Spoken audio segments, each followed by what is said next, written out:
Good morning, everybody. Betting for breakfast. I'm Mark Drumheller. I'm here with Dave Gleckner in a rainy day in Philadelphia, but sunshine came through. Big Sixers win. Joel Embiid back. Dave, I see you're rocking the hat. NBA playoffs going strong again today. We got what I think is the two best series is going on. And listen, we talk about this in the NFL, Dave, a lot all the time. Sometimes these middle round playoffs have the best matchups. And I think we're seeing that right now. Like these matchups, you can go through each series, really competitive in the NBA. We saw last night Dallas kind of even things up. And today, we have what I think is the two best series with Boston and Milwaukee and Memphis and Golden State. Yeah, it's the NBA's thirsting for little game sevens because the first round didn't produce any, which was kind of rare. I mean, you usually get that 1-4-5 game or a 3-6 that kind of pushes you out to the brink. You got Memphis, Minnesota that was pretty good all the way through, got us to the weekend last weekend. But yeah, now you get the second round matchups. You get probably the most even matchups outside of the conference championships because you don't know what you're getting in the NBA finals. But dude, it's great.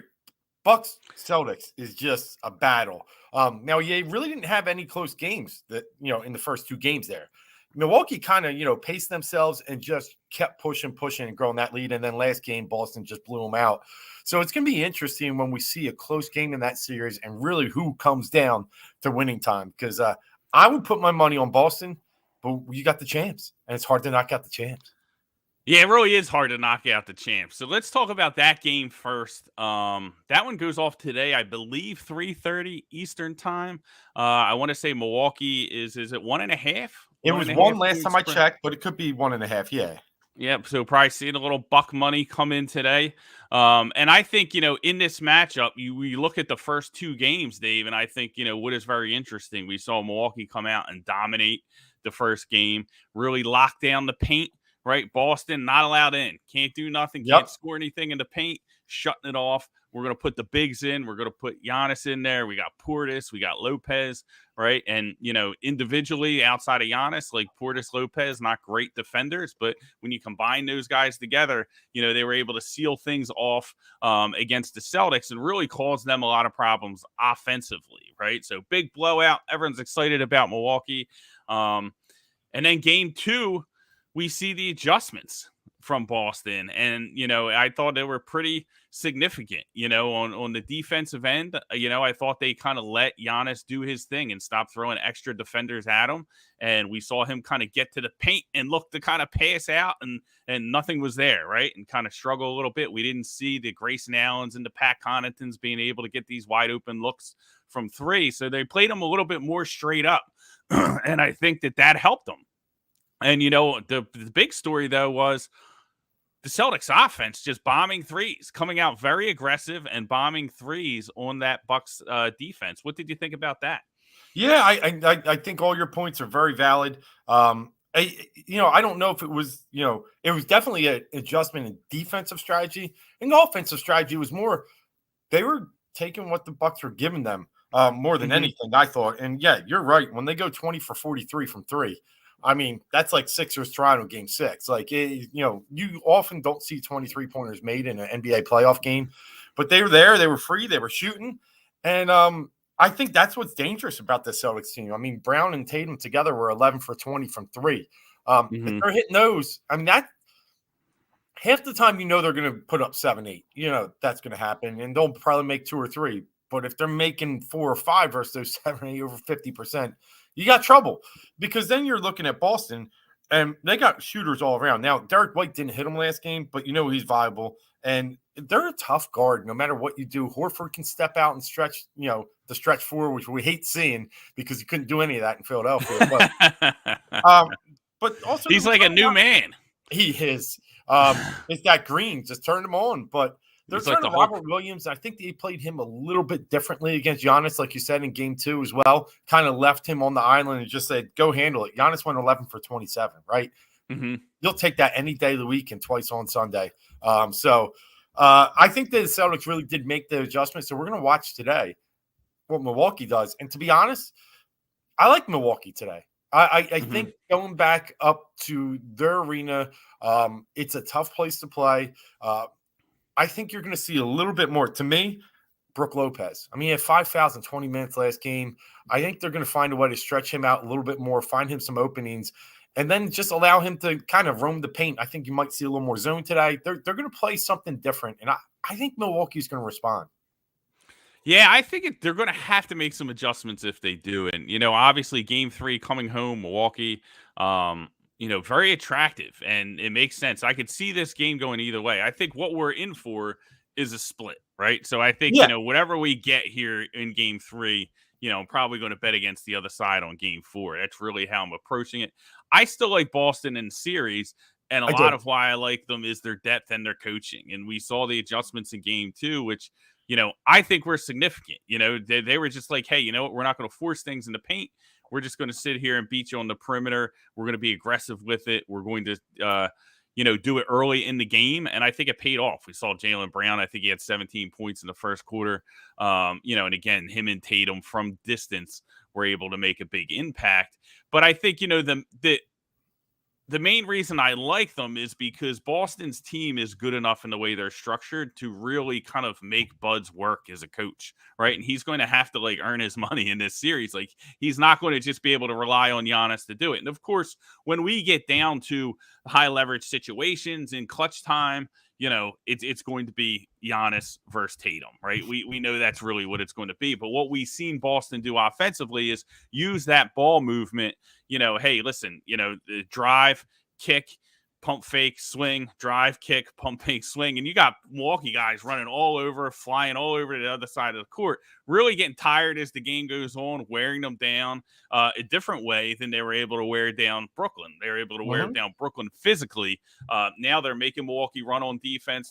The ball movement has been tremendous. And that's something that the coaches preached all year. And it's kind of had to get them to buy in. So it's pretty cool seeing that come to fruition. It's going to be up to Buds to see what he does, Dave, because one of the two interesting stats I saw, I think it was Jonathan Von Tobel over Beeson talked about when they have all three bigs on the floor, Portis, Lopez, and Giannis, only averaging 60 points per 100%, 100 possessions. Sorry, it's early on a Saturday, but 60 points per 100 possessions, which is just awful. So offensively, they're really suffering if they're going to continue to kind of, play to what is their strength, and that's the rim protection. So they have to kind of, figure out how do we peel the bigs off to kind of defend Boston on the perimeter without giving up too much in the rim protection and kind of losing our identity. And I think that's a kind of like a crisis for Buds right now. And, if we rewind back to last year, people couldn't wait to fire the guy, right? Before Giannis carried him to a title. So it's the coaching, I think, moving forward in this series, I think is going to be pretty significant. And that's kind of why I'm leaning towards Boston. Today, I could see Milwaukee coming out and getting the win. But kind of like Boston in the series, 2 of the last 12 teams that won by double digits on the road in game 1 won the series. So 2 of 12, 2 out of 10, 2 wins, 10 losses. So, Milwaukee's dominant win in game 1 doesn't really always correlate to, being able to win the series. They're going to have to get it done here on their home court. And I think they got to win both here in Milwaukee if they're going to win this series. Oh, they have to. I'm not sure they're getting another gimme in Boston. I think, great. They got the one they needed. I thought I saw something, too, that Milwaukee wins almost all game 1. No, because they lost to Phoenix last year. Yeah, there was something else out there. Maybe it's their home games or games in the first Very round. Strong in game 1. Or yeah, but, where I think Boston also kind of limited Milwaukee was in game 1. Milwaukee had, I think, 10 or 11 offensive rebounds. They only got 5 in game 2. So that kind of reliance on trying to single up Giannis, let him beat you, and then really just play straight up man-to-man, go get the ball, I think was very important too, limiting those second shots. And you're right, game 2 was probably apparent that you're starting to miss Middleton a little bit. And it's really starting to come because it's either 3 or nothing else for Milwaukee right now. I mean, Drew went 7 for 20. But here's my reason why I kind of like Milwaukee today. One, I mean, in the series, they went 3 for 18 last game from 3. The first game, even when they won, 12 for 34 wasn't great. They're shooting 28% from three in the series. Well, they're 36% shooting team. And I think at home it even goes up to like 39%. So we're going to see more threes go in today. And as we see more threes go in, obviously that kind of narrows that gap. They also play better defense at home. I think they're just going to have some type of adjustment. Like I said, whether they peel Brook off the ball and they kind of challenge him and let Williams or Horford beat them. I think they might do a little of that. That's why I say you could see a zone a little more, but if not, you're going to see some double teams. They're going to be creative, and I think that's why when you have one team that made an adjustment and won, and the next team's up to make that adjustment, I think that favors them, especially them being home. I like Milwaukee in this game. I do like Boston in the series still. I like Boston to get to the finals. I have some tickets on them, not to win it, just to get there. And I still think they're the team to beat, but Milwaukee's going to get them today. Yeah, I could see it. I could definitely see it. I mean, it's it's going to be fascinating to see the chess match, I think, back and forth in this series. And, one of the things you talked about, them missing Middleton, I think is really accurate because you look at Giannis in his first game, he had 7 assists on made 3-pointers. He had none in game 2, right? And that just kind of showed you that they were like, hey, we're not just going to let you, swing it out to the outlet, swing it out to 3 when that kind of stuff happens. When you get into the lane, we're going to make you either drive it to the hole or you're going to be stuck. And, we saw that, right? So I think that those adjustments by Boston were huge. Milwaukee, what they come back with is going to be very important in game 3. But I agree with you. I think they got to win both these games at home if they're going to stay in a series. If they lose one, especially today, it's going to get real tough. But Giannis, again, he can just hop out of the woods and put 50 on you. Yes. So I think what the fans are in store for is a lot of Giannis Tatum at the end of these games. I don't think you're going to see the high margin of victory that we saw in the first 2 games as the series progresses. And that's going to be awesome for everybody. It really is. We talked about Brooklyn Celtics being an awesome series, and it turned out to be a little bit of a dud. I mean, we got that great game 1 and one game up there in Brooklyn that was tight. But this series is going to be something else. And today, it just keeps going. And the other series tonight, I think I want to say 8:30 Eastern. This one pops off, or maybe 8 o'clock. This is the series. On the boxing gloves. All series, man. Yeah, these dudes are going at it. The Memphis Grizzlies and the Golden State Warriors get you warmed up for UFC 274 tonight. Yeah. So, these guys, like I said, the big, the flagrant foul by Draymond in day 1 pulls the guy down by his jersey. Dylan Brooks one-ups him in the first quarter of game 2, smashes Peyton in the head. He falls down, breaks his elbow. He's out for the series. Huge loss for Golden State because I think what we saw, Peyton was really doing a good job providing some energy off the bench. And he got a lot of their offensive rebounds on long 3-pointers. I think we saw in game 1. This is Dave. I mean, I love this series. I liked Memphis coming into the series. I actually still like them now in the series. Yeah, I just felt like all year, and we can talk about this because this is interesting. We can kind of relate it a little bit to the other series somewhat too. All year, I feel like the market has overvalued Golden State and undervalued Memphis. The fact that Golden State would be favored to win the West, Memphis is plus 650. I just thought it was too wide of a gap. And I think that all in all, I think that Golden State has to play perfect to win, I think, more times than Memphis does, just because of their depth and how they play, that they can, I think they have the best player in the court with Ja Morant. Now, we can talk all we want about Steph Curry, but if you look at, the way Morant took over that game too, the way he's taken over games in the playoffs, we really haven't seen that from Steph Curry. And I think, a lot of people with Golden State are just oh no, we're going to get playoff Steph and we're going to get, 2018 Clay, and it's 2022. And if you followed Golden State this year, yes, they had a lot of injuries, but Steph Curry went through some severe shooting slumps, very inconsistent during the season. And I think it's just a little bit of a leap to think that, all of a sudden he's going to turn on the light switch and be the Steph Curry that won all these titles. So I think, obviously not having Dylan Brooks in game 3 kills them. So tonight, I'm 7-point dogs. I think that number is a little wide, but I do think Golden State's able to kind of claim control of the series in this game, because not having Brooks to be able to kind of throw at Curry and throw at some of these wings on the perimeter really hurts Memphis. Yeah, it's interesting. I had Memphis tickets since we've been doing this show. Talked about them midseason, been riding that train. Love Memphis. Mm-hmm. I just think they're a little undisciplined. And when you get into a series versus a team like Golden State's been there, done that, you kind of saw some of that undisciplined in game one. I think they allowed 4 offensive rebounds on the shot that Klay Thompson finally made to win the game. And Klay misses like 2 free throws, and they still can't convert. They were very sloppy near the end of the game. They should be up 2-0.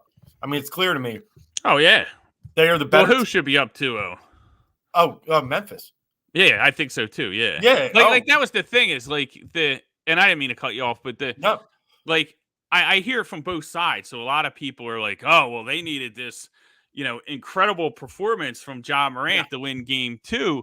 But Ja Morant decided who won both games. Yeah. Like Ja Morant had the final shot in game 1. He had he took things over at the end of game 2. So like Golden State pretty much helpless in both games of the series. No, I agree. I think Memphis is the better team, has more depth, more shooting. Crazy to say, right? But it's Klay, Steph, and Poole. And outside of that, I mean, I'm not sure how. And it's not Klay. And it has been Klay. Yeah, that's a good. I don't know who this guy is, but this is not Klay Thompson. Right? Yeah, well, it's not 2018 Klay Thompson. Yeah, he hits that game winner. Everybody's going nuts after the game for him, right? He also missed 2 free throws at the end of the game that should have lost it for him. 2. Yeah. But I mean, as Sixers fans, right? Let's rewind a little bit just to show the kind of difference, right? So as Sixers fans, right? When Klay got hurt the first time or whatnot and is coming back, there was a lot of talk like, what would we give up for Klay Thompson? We would give up anything. Would we even give up Joel Embiid for Klay Thompson? Like back in the day, like that's how Klay Thompson was looked at, before, even while he was going through these severe injuries, because the last time he played, he was such a good player. And, now it's like, listen, he's a good player, but that's what he is. He's a good player. He's kind of getting worked a little bit on defense in this series too. Yeah. Yeah, no, that's true. They're attacking him. No doubt about it. And that's why I go back to this series and the fact that they lost that game 1, you can't give games away in the playoffs, especially at home. And it really concerns me now that they're going to be able to get one of those back. In the end, I'm not sure they have enough to beat Golden State. Look, I love Memphis, but I can't. This game 1 still haunts me. And saying they should be up game 2 or 2-0. That's because you got them tickets, man. I know, and I got them tickets. But I'm telling you, I'm similar to you. I was on Memphis game 1. Like all these people that were, and Golden State was favored in Memphis game 1. Like which is ridiculous. Yeah, they just drooled over Golden State because Steph was coming off the bench and they beat the Nuggets, who haven't come out of the first round with Jokic in forever. Stop. Well, that's beat them 1 game and could have beat them 2 others.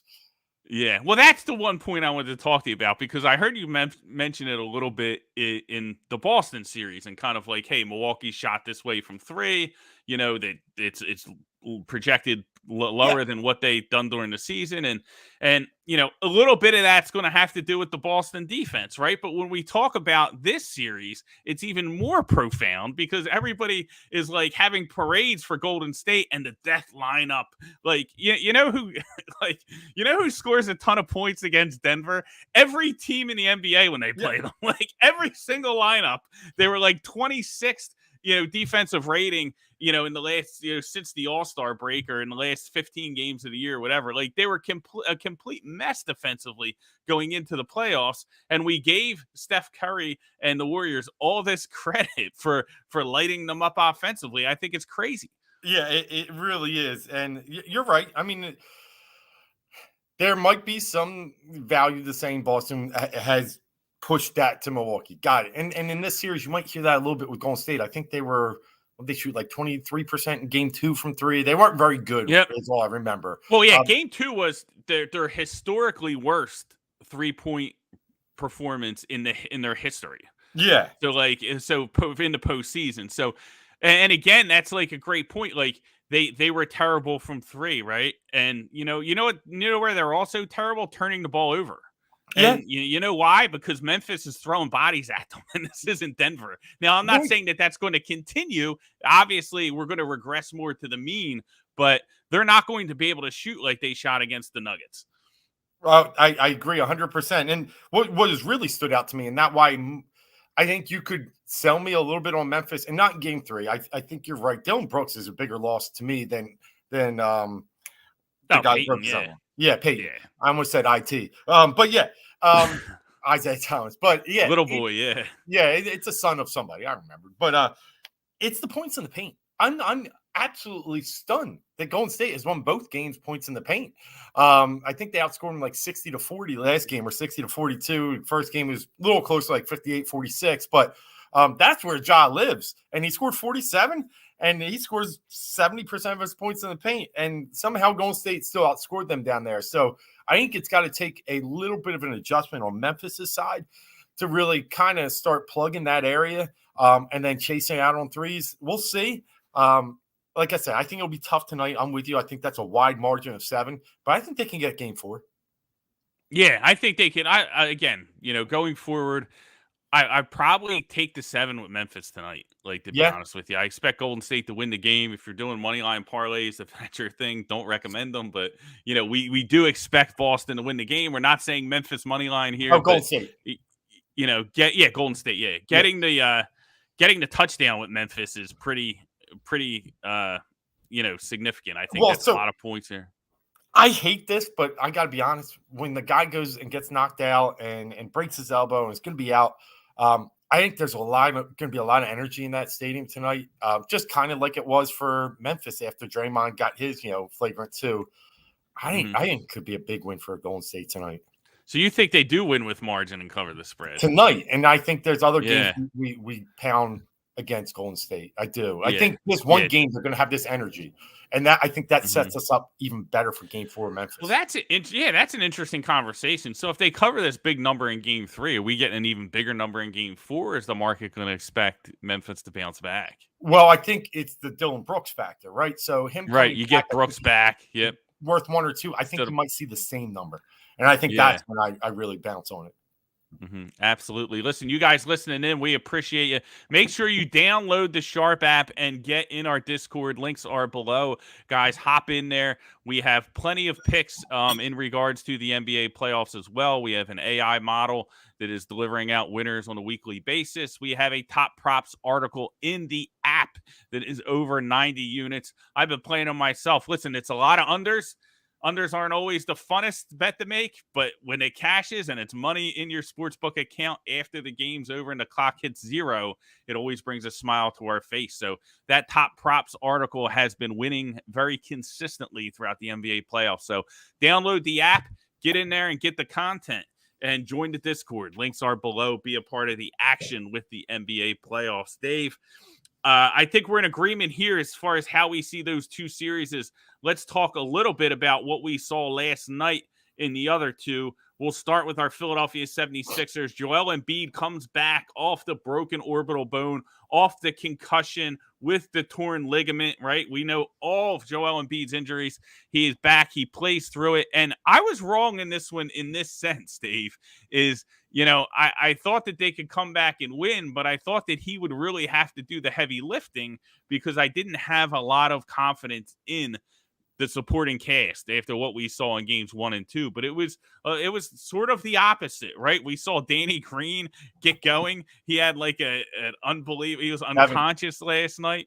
We saw Maxey step up, which was a little more expected, right? But, even Harden, I thought in the first half played very well. So we saw that supporting cast step up and get the job done for the Sixers. I want to say they are plus 245 to win the series now. What do you think that game means in a series that I think everybody was already penciling in Miami for the Eastern Conference Finals? Yeah.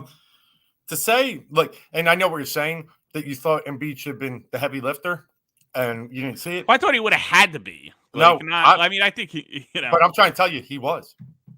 Yeah. Adebayo scored 9 points. He was absolutely in 34 minutes, absolutely 100% neutralized. He made two baskets, and both of them were on Paul Reed. He didn't do a damn thing when Embiid was in the game, and it absolutely stifled Miami's offense, forced them to take threes. They had nothing going in the paint but Jimmy Butler. So to me, you might not have seen, and I know you watch basketball, but I'm saying in general, people might not have seen the numbers and the impact they think. He made the impact of the game by just being there defensively and shutting that part of Miami's offense down. That's why they scored 79. Oh, 100%. Yeah. And yes, you're right. On offense, he did look a little rusty. We would have thought we probably need a little more out of him, but you don't need more if you're only going to shut him down to 79. Now, is that going to happen again? Probably not. Spoelstra's great. He's going to make some adjustments like we've been talking about. That's what's beautiful about basketball playoffs, NBA playoffs. But the Sixers can make their adjustments too. I mean, I thought the zone really slowed them down once again last night. They're sitting there dribbling the ball up and waiting until 4 seconds in the shot clock to finally pass it. And they, what would they end up with? Like 17, 18 turnovers? It was sloppy. And I think they allowed 12 offensive rebounds, sloppy again. So 2 areas, I think Doc even said it late in the fourth. He said, if we can clean up our turnovers and if we can rebound the ball, we're going to be fine. And I think that really is the truth with the Sixers. So they're going to have to figure out a little bit here how to stop turning it over. If they do, I think they win with margin once again in game 4. And I think they just need Embiid to be there. I mean, you're going to need a game for him. He's going to have to steal a game for you to win this series. But I think they have enough offensively to beat this team that way once again. Yeah. So do you think it's like, hey, they're live in the series at plus 260? Ooh. I mean, they are live. It's tough, dude. Yeah, it's almost like I need to see game 4. Like a lot of emotion going into game 3, right? And I don't know, like I need to see them to be able to do it consistently before I kind of buy in. Whether they can win the series after falling down 2-0, but essentially you have to win these next 2 games. So it would be 3 games in a row. Yeah. Yeah. It's 4 tough. out of 5 versus the best team in your conference. In the conference. Yeah. I would not bet it. A great coach.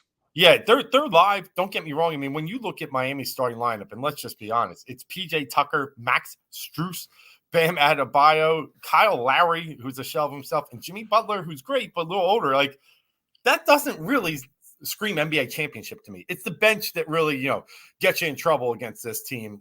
Hero coming off the bench is obviously an issue. So, and all the different pieces they can play. So yes, they're not, it's not like the number 1 seeds of old, the Bulls and stuff. They could. But I go back to what I said in the Memphis series. When you give one away, and the Sixers unfortunately gave 2 away. I mean, that was just rolling out there playing the 48 minutes. That wasn't. Yeah. They didn't have a chance without. They would have better off forfeiting and resting. I mean, really, like you knew you were starting 0-2, and that's just. I don't know if I can, but I do know that they have a chance. I just don't know if they get one in Miami. That's when I'm fighting myself. I don't know if they do. Yeah, it's going to be tough. Going to be tough for the Sixers. Also tough for the Dallas Mavericks. In the last series, I want to hit on a couple minutes before we get into the UFC and Major League Baseball. But Dallas comes out, gets the win last night in Dallas at home. Again, still big underdogs in the series. What are we looking at for game 4? Is this an opportunity to jump back on the Suns and get some value there now that they've lost game 3?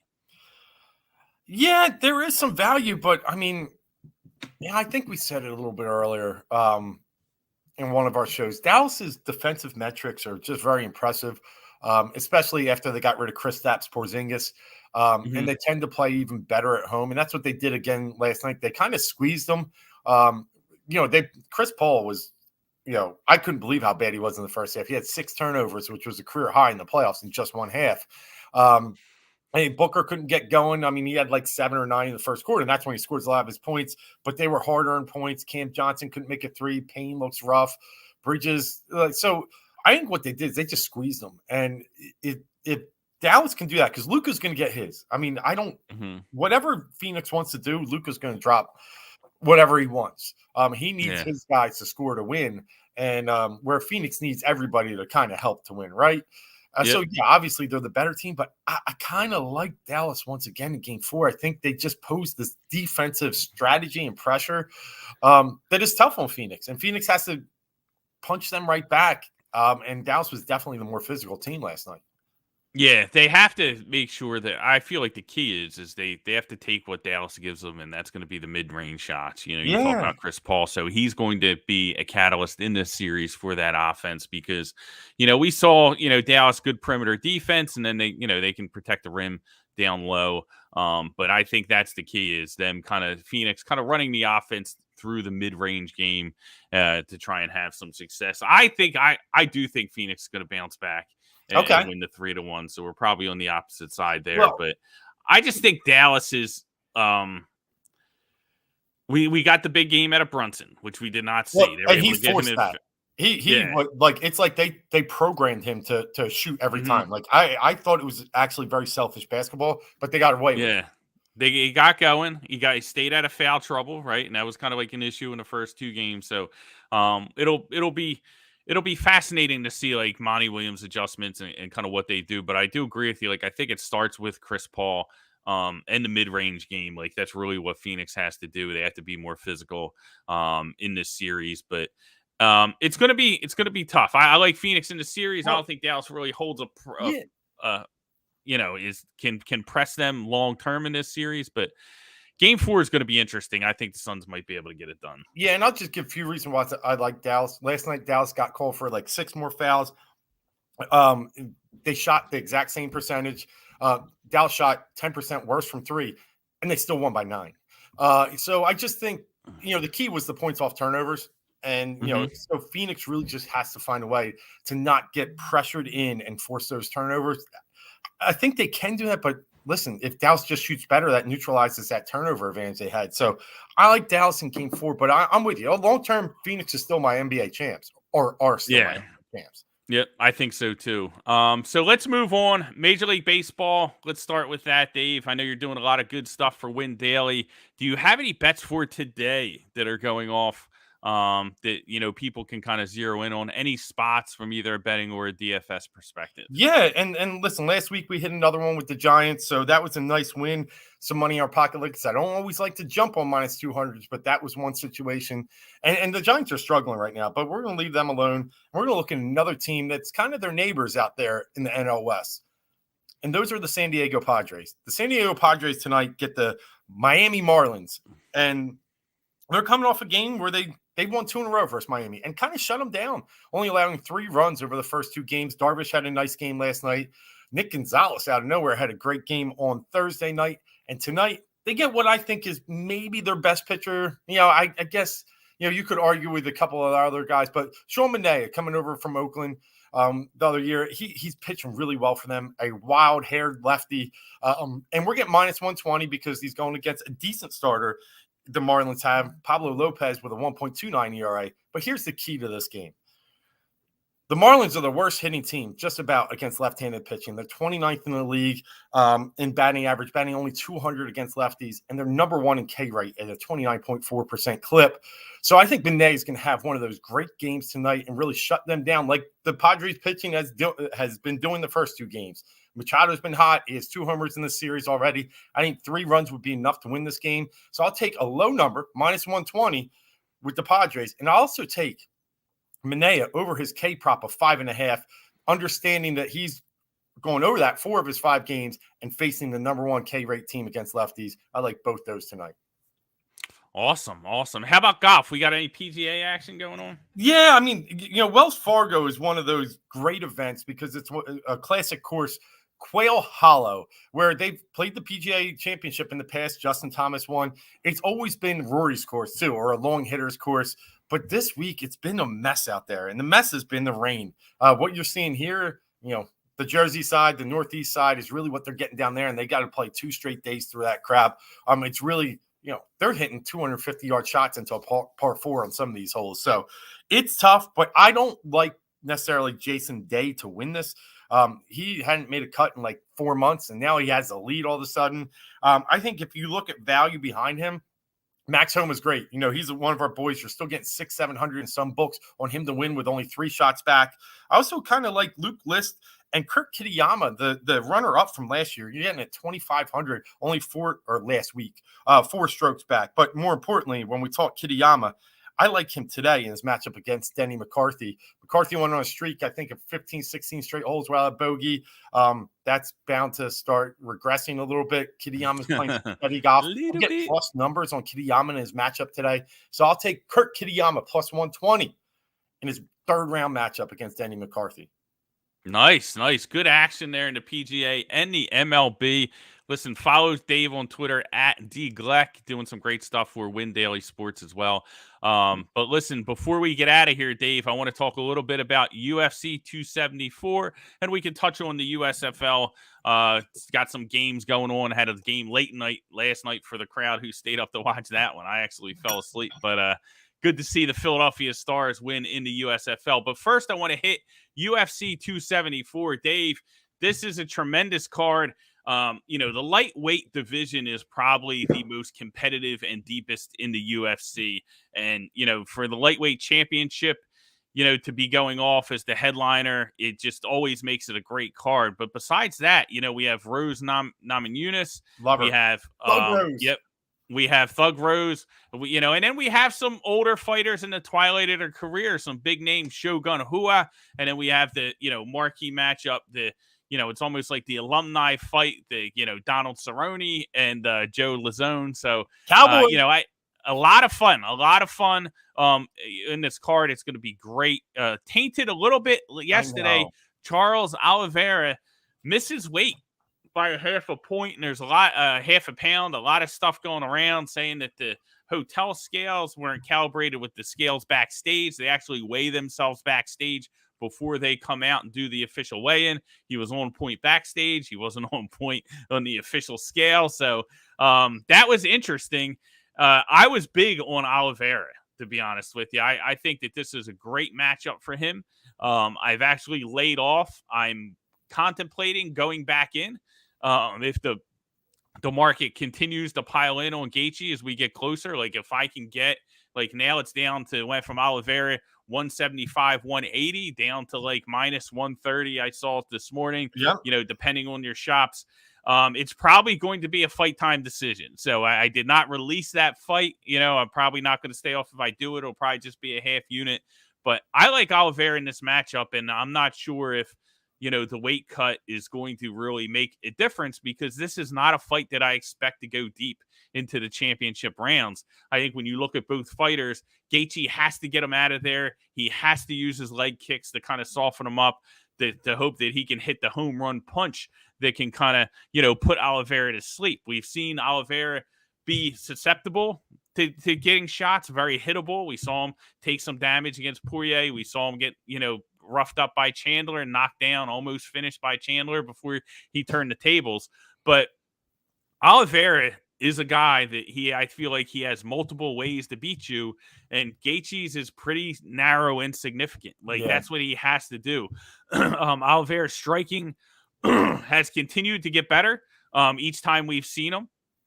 I cashed in with him as a plus 140 dog against Poirier, and I think that he can, get this fight close if he can kind of make it into dirty boxing, use his elbows, get this fight in close, fight through those leg kicks from Gaethje and kind of close the distance. I think it's only a matter of time. He uses a lot of sweeps, a lot of, chest-to-chest takedowns, and he's the much bigger, stronger fighter in this matchup.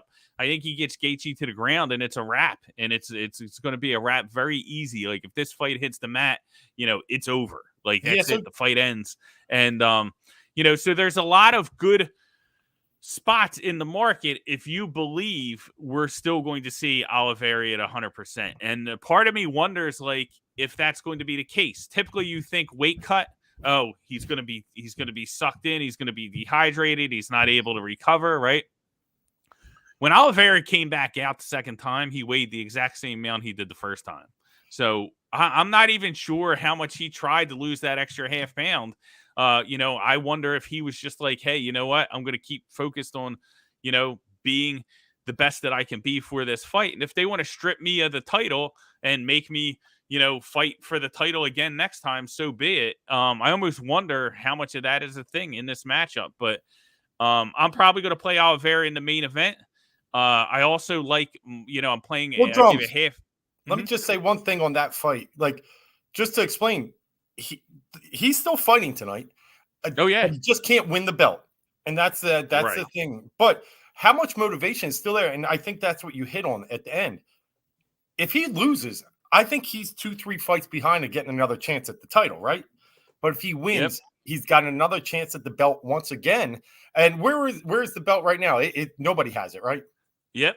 Stripped, So so it's vacant. So if Gaethje wins, Gaethje becomes the champion. right, If Oliveira wins, right, pretty much the same thing happens, except he's not called the champion. So if that's Oliveira it. wins, then he fights for the title against the next He's still in a contender. title fight, and you Right. know It's how the much money same. title fights get over these, other, Oh, it's massive.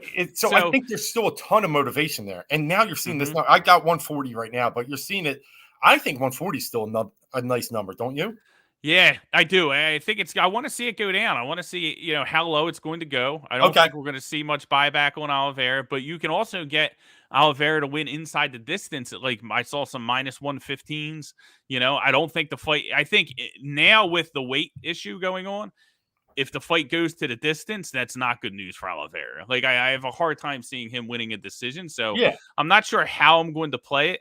The one fight that I did play that I punched in a half unit bet I can give out here, Michael Chandler, another big fight by decision. I got at a plus 250 against Tony Ferguson. Listen, we know Chandler can put anyone's lights out, but I do believe Ferguson is a very durable fighter. We saw him last all the way late into the 5th round against Gaethje before Gaethje put him away. We've seen him go to distance with, some of the UFC's greatest fighters. So in a 3-round fight, I think he can hold up against Michael Chandler. I don't think he wins the fight. I think Chandler is going to be able to utilize his wrestling and kind of beat him up. I like Chandler in the fight a lot, but the number's very wide. So I think the best way to play it is Chandler by decision. You get it a plus 250. I put a half unit on that. I think it's definitely worth a shot. I like it. Ferguson to me, is a guy that really wants this to go long, right? He'll play distance. Mm-hmm. He'll run around. I don't think he's going to attack as much. Very unorthodox striking. So he's like a lot of movement, a lot all over the place. He's lost his pop too, hasn't he? I mean, he's been struggling as a fighter lately. Yeah, I don't think he poses much threat to Chandler, to be honest. Like it's you look at his last 3 fights, he hasn't even won a round, right? So 3 losses in a row, hasn't won a round, but he's hung in there in all of them. Very durable. So I think we'll see much of the same tonight against Chandler. Half unit bet plus 250. Before we get out of here, Dave, we'll talk a little bit about the USFL. Did not release any USFL bets this week. Wanted to kind of take a week off from releasing them just because things did not go our way last week. When in a week that I thought I had some pretty significant edges on the market. So using this week is kind of a, let's step back and make sure our process is good sort of thing. Started off right last night with the Philadelphia Stars. Got the win. Not sure we deserved it, but hey, you know what? We take it when we take it. Missed field goal at the end gets us home with the money, with the +1 with the Philadelphia Stars. But a game today, Dave, that you had your eye on, which I'm on the same page, is the New Jersey Generals, laying a huge number against the Pittsburgh Maulers. Yeah, to me, I mean, and tell me if it's wrong, but when we watch football and we assess football, one of the situations we love to jump on and take advantage of it is a great rushing attack versus a team that can't stop the run. And it just really deflates you mentally, deflates you physically, and it opens up all kinds of other things for the team that is the more dominant and forceful team. And we have that today with the Generals against the Maulers. The number 1 rushing attack in the USFL belongs to New Jersey, right? I think they're somewhere in the 200-yard per game average. The worst rushing attack. I mean, what is it? The Maulers, they allowed Michigan go for 245 last week. Yeah, they provide no resistance. Their quarterback is terrible, and they're 0-3. They're worst team in the USFL. While this number is big, I think we have great value here. I don't know how the Maulers are going to be able to score. The Generals actually have a very good defense as well. They let up the least rushing yards in the league, I think, as well. So I think we have a good situation of a matchup that determines, I really think it determined the spread, but I think we got one we can take advantage of. Yeah, I think so. I got this at 9.5. It's up to 10 now in some spots, but it's, like here's the deal with these teams, right? Like you look at this number and you're like, man, like they showed a graphic. Like I think, all but 2 games in the first 3 weeks have been decided by 9 or less points, Yeah, right? So very significant with a, 9.5, 10-point spread. But if you look at Pittsburgh and isolate Pittsburgh, right? They lost week 1 by 11 points, 14-3, right? They lost week 2 by 7 points to Philadelphia in a game that they were down big, and they were able to come back against what could be the worst defense in the USFL with the Philadelphia Stars, right? So, and then they follow that up and are able to generate no offense at all against the against the Michigan Panthers, losing 24-0. So, 2 of their 3 games they've lost by 11 and 24 points. They're So the team. the games right. So the games that, are decided by margin are the games that the Pittsburgh Maulers are playing in, and it's not going their way. So I think that the 9.5 is a lot on the surface. If you look at it like, man, I can't believe I'm laying 9.5 in a USFL game. But when you look at these 2 teams and, hey, if there is going to be a team that you do it against, it's going to be Pittsburgh. Like you look at Pittsburgh, 25% on third downs this year. They are 14% in the red zone. Red zone offense has been just hellacious, right? And, again, the coaching, I don't think is very strong there. So, when you look at the Generals, this is a team that, won by 8 against Philadelphia last week, right? Their other win was not by margin, was only by 4 against Michigan, but it was over Michigan, the team that just beat Pittsburgh by 24 points. So I think it makes sense. I kind of went back and forth in this one, but I think it makes sense to lay the big number with the Generals. Yeah, and the one thing that scared me a little bit, because we always look at the over-under when you see big spreads, right? 33 is a ridiculously low number. But when you go back and look and peel back the onion and see that, I think Pittsburgh scored like 10 points on the year, something ridiculous. Yeah. You can see winning by margin and still going under. It happened last week when they lost 24-0 against Michigan. So they're just very bad. And I don't see a way with that coaching staff, like you said. I mean, I go back to the pizza and chicken salad, whatever that was. They're just not hearing it right now. And I don't even think they want to be there. And I think we got to take advantage of that. Yeah, I think that and even offensively, you're seeing them kind of like they bench Josh Love, they throw in Kyle Loetta, they just seem completely lost, not able to do too much. And, I think New Jersey's a team with a lot of confidence right now.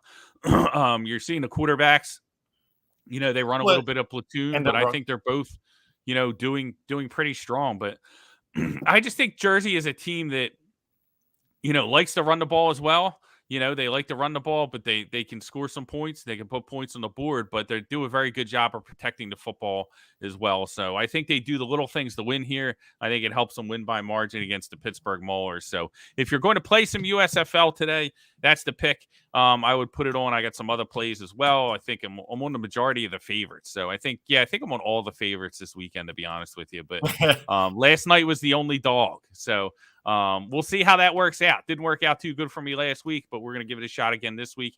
We will be back next week, next Saturday. More NBA playoff action, more MLB, more USFL, everything going on in the sports world we'll be talking about. I'm Mark Drumheller. I'm here for Dave Gleckner. Make sure you download the Sharp app and get all those winnings, top props, get in the content, get the bets, get the wins, blow up that bankroll, and we'll see you guys next week.